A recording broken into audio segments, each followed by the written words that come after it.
Preparation का base 2 चीज़ें रहीं। पहला था करंट अफेयर्स।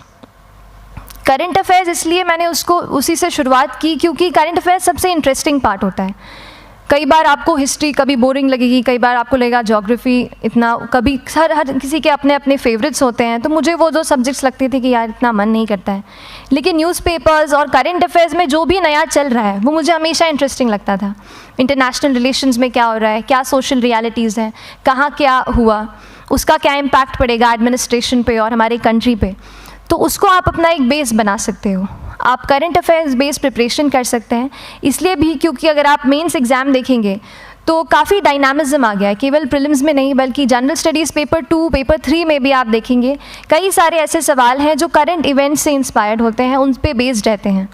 तो जब आप न्यूज़पेपर बेस्ड, करंट बेस्ड पढ़ाई करते हैं तो वो आपका प्रिपरेशन वहाँ से भी कवर हो सकता है। दूसरी जो चीज़ मैंने जिस पे बहुत फोकस किया वो थी आंसर राइटिंग। तो आंसर राइटिंग का जैसे खान सर बता रहे थे कि आंसर राइटिंग की प्रैक्टिस बहुत की, तो उसके पीछे मेरा ये था कि जब मैं हमेशा प्रीलिम्स का कोई भी पेपर टेस्ट देती थी, हम मॉक टेस्ट देते हैं, तो मॉक टेस्ट देती थी तो हमेशा मेरे मार्क्स करीब 90 to 110, 120, इससे ऊपर मेरे कभी मार्क्स नहीं जाते थे। तो मुझे हमेशा ये डर था कि यार प्रीलिम्स में कहीं मेरा कुछ, क्योंकि कट ऑफ भी इसी कुछ रेंज में जाता है, तो हमेशा लगता था कि यार कुछ गड़बड़ यहाँ ना हो जाए।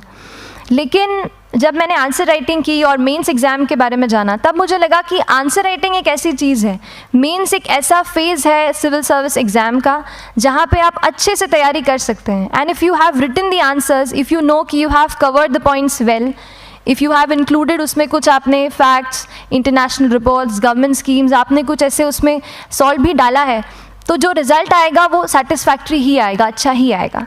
तो मेंस एक ऐसा पार्ट है जिस पे आप काफ़ी बैंक ऑन कर सकते हो।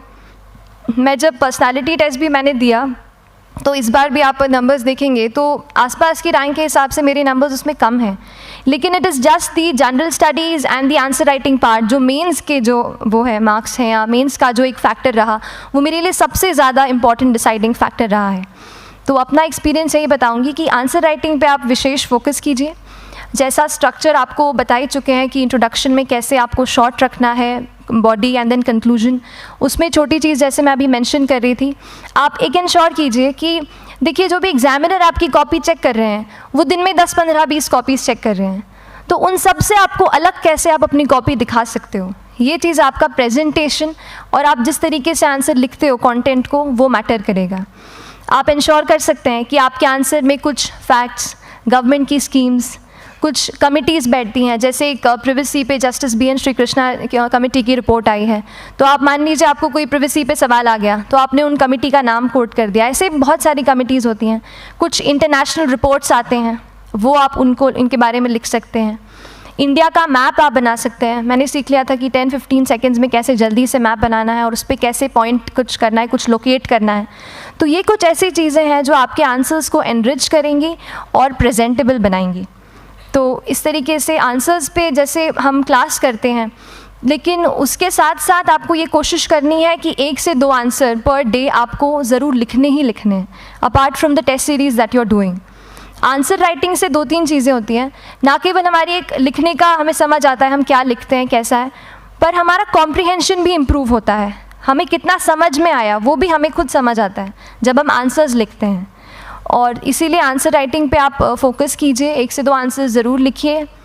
और आंसर राइटिंग के बाद the third pillar of my preparation जो काफ़ी इंपॉर्टेंट जिसने रोल प्ले किया, that was tests and test series and मॉक्स।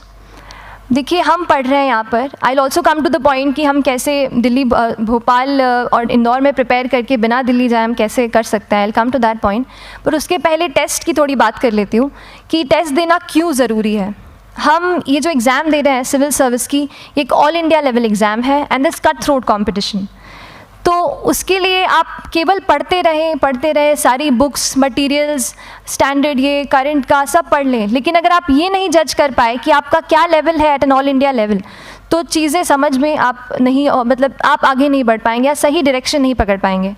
तो इसलिए आप टेस्ट से घबराइए मत। कई बार टेस्ट का इनर्शिया होता है, ऐसे लगता है कि जब तक पूरा सिलेबस कंप्लीट नहीं कर लूँ तब तक टेस्ट नहीं दूंगा, लेकिन सच में बात ये होती है कि जब तक हम GS के मतलब पेपर देने अंदर भी घुसते हैं ना, तब भी उस सेकंड पे लग रहा होता है कि कुछ छूट गया है हमारा।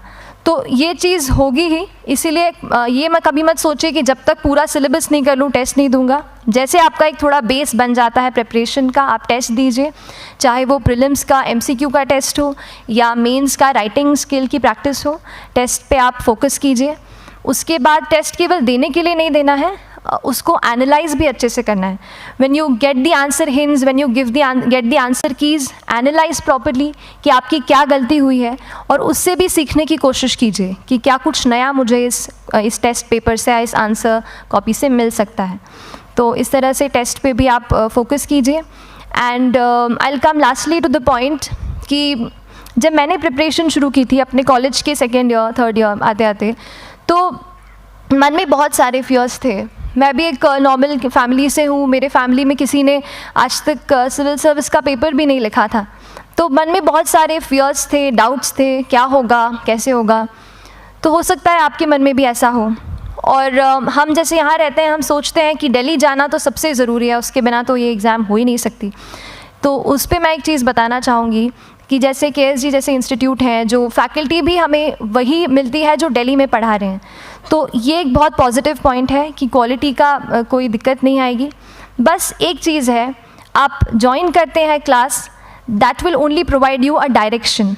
वो आपका रास्ता दिखा सकते हैं आपको कि इस रास्ते पर आपको चलना है, लेकिन चलना उस रास्ते पे आपको खुद है। You have to work on your own. कभी ये मत सोचिए कि मैं वहाँ नहीं जा पा रहा हूँ तो नहीं हो सकता, यहाँ है, तो हम एक्सक्यूज़ेस बनाते हैं। कई बार चैलेंजेस आते हैं।